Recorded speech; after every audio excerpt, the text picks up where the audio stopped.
Two coaches had a powerful influence on my life. Two coaches. One, and I don't mean to paint a negative picture, Bill Easton at Kansas.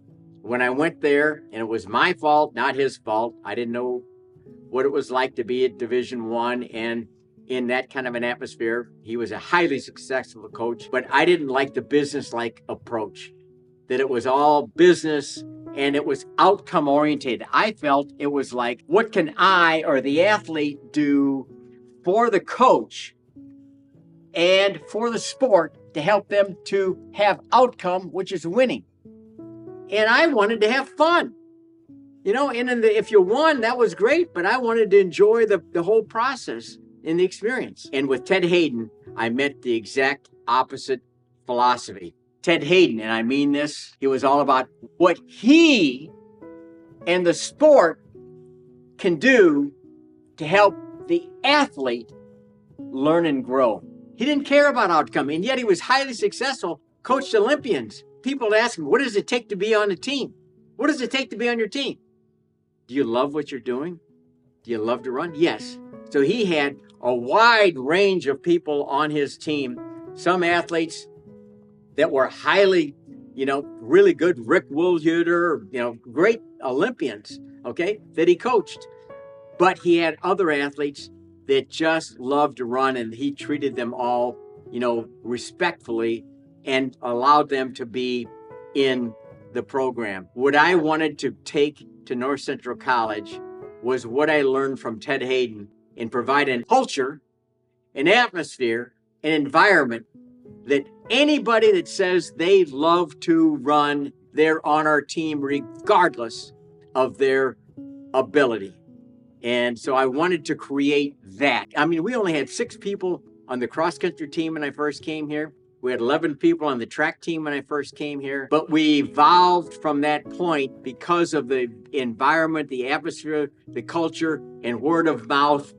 I think people were attracted to the environment of being in a program where they were respected for who they were holistically and not just because of how fast they could run. So that's what I was looking to create at North Central College. We worked after the personal best type of thing. You got rewarded not by winning, not by getting a trophy, but by getting better. And we reinforced those internal strengths and worked on the student athletes from the inside out and put the value on personal best. And anybody, the last guy in the team, could be honored and feel successful if he was getting better. That was critically important. Having Al's philosophy of what kind of team he wanted North Central to be, success would come within a few years at the end of the 1960s, with Bob Gray earning All-American status in cross country in 1968. Both Bob Gray and Bill Bradna would earn All-American status on the track in 1969. Both these men had a great impact on the young coach. I think I probably learned more from them than they learned from me. Bob Gray transferred in to North Central College. I can't remember where he came from, but he came in very, very knowledgeable. Ended up, when he left North Central College, went out to Oregon and ran with the Oregon Track Club and knew some of those great runners. And he would send back to me some of their workouts that they were doing, and I was amazed what they were doing. And Bill Bradna the same way. Bill Bradna was a student of the sport. Remember, I wanted to be a teacher. I learned from him. I remember distinctly back in the 60s, Bill Bradna, after a race, I said, "What are you doing?" He said, "Well, I'm going over to put my legs in that creek over there." I said, "Well, what for?" He said, "Well, it's cold." I said, "Why are you doing that?" He said, "It helps me recover." I didn't know that. So I think I learned more from them than they learned from me. And obviously, they helped other athletes. Having success early helped Al and North Central attract more talented runners that would help them continue to rise in the 1970s. Gotten a guy by the name of Mel Kinlow from Marshall High School.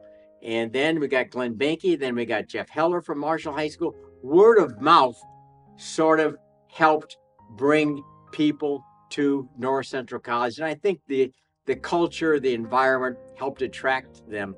But it wasn't because I was a great recruiter. I never considered myself a great recruiter. But if somebody was interested in North Central, I loved talking with them. I loved it.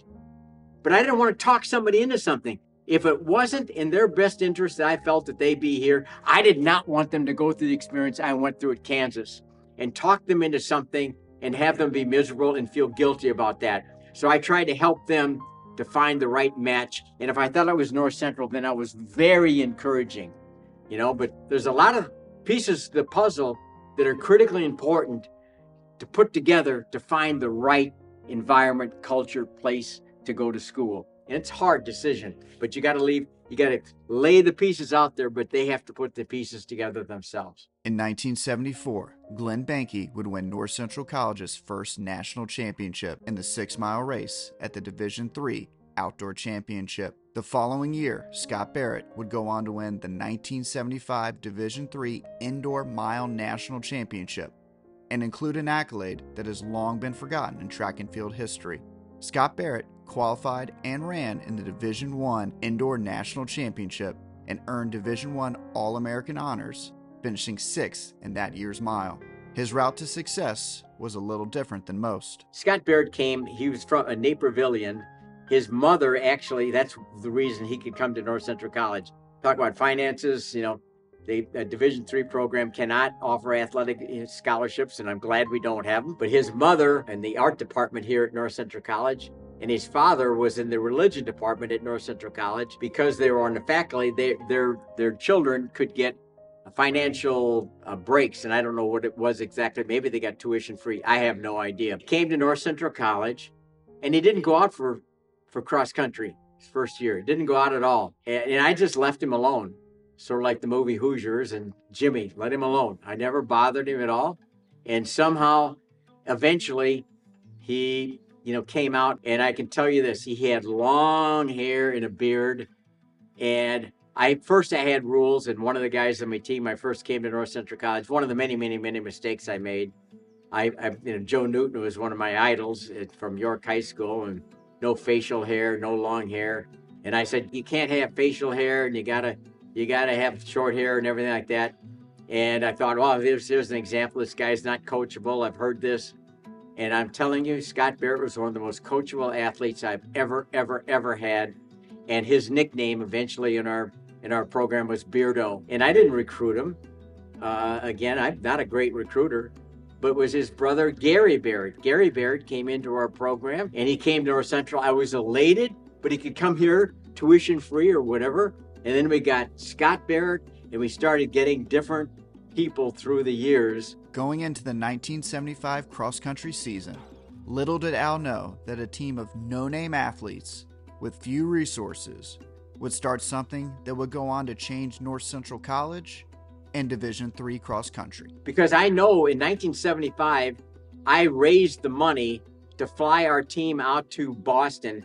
Glenn Banky, who worked with me at the time and met us at the airport and drove us around, we didn't have matching sweats. We didn't have the money. We did not have money. Brandeis was the favorite, in my opinion. But back then, you didn't have this communication. Obviously, there weren't computers, but people would send out little flyers. Hey, this is what our team did here. This is what our team did. And we get these little flyers. And I remember with my assistant, Glenn Banky, we got a flyer from Brandeis University. Oh my gosh.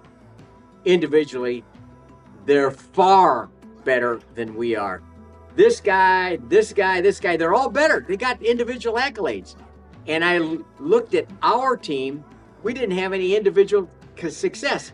But what I found out at that time was something amazing that's hard for me to even explain today. Individually, they weren't going to accomplish anything. But when you put them together, they needed each other to be the best team that they could be. And every time we put them together, they were highly successful. And they won the national title.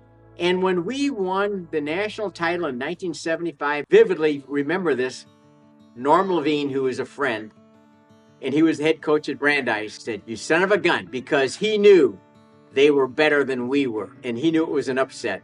But it was something that I didn't understand.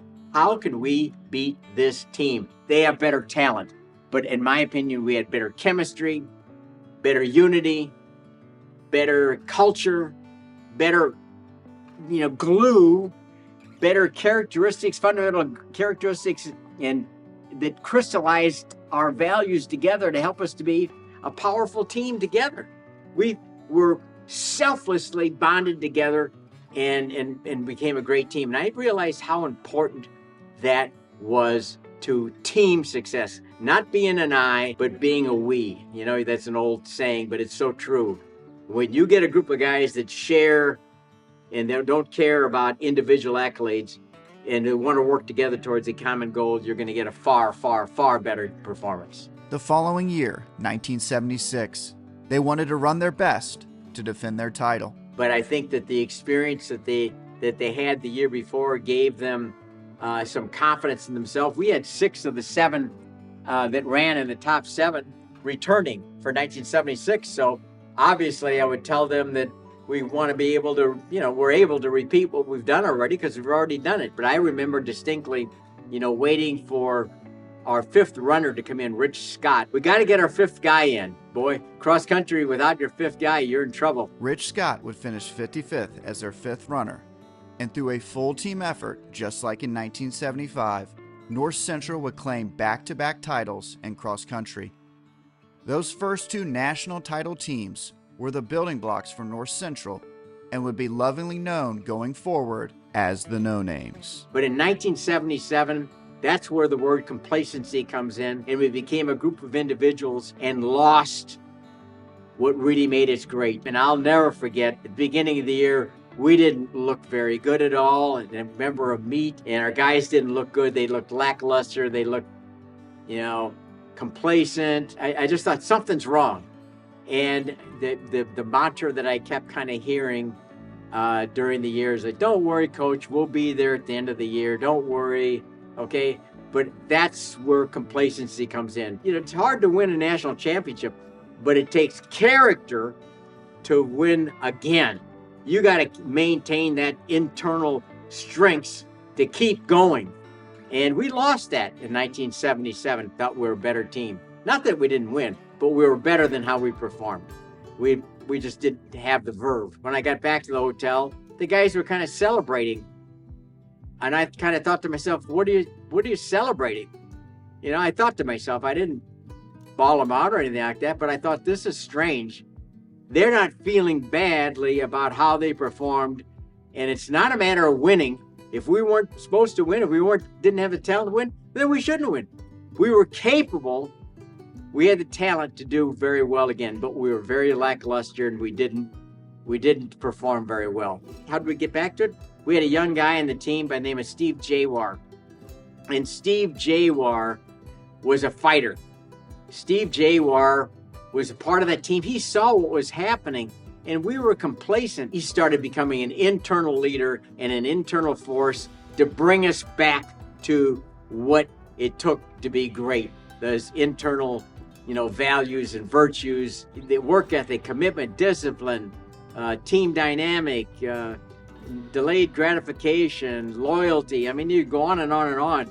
The things that really brought you together. Steve Jawar brought us back, and then we went into 1978 and won in 1979, and some other athletes contributed, to that success. Jimmy Nichols was a critical guy in terms of internal leadership and became an assistant coach for me, and he's now the head coach at Ithaca College in New York. And Jim Nichols was an internal fighter too. Those kind of guys came in and helped rebuild the program back to where it was. At the end of the 1970s, North Central won 4 national championships in cross country and dominated the decade of Division III.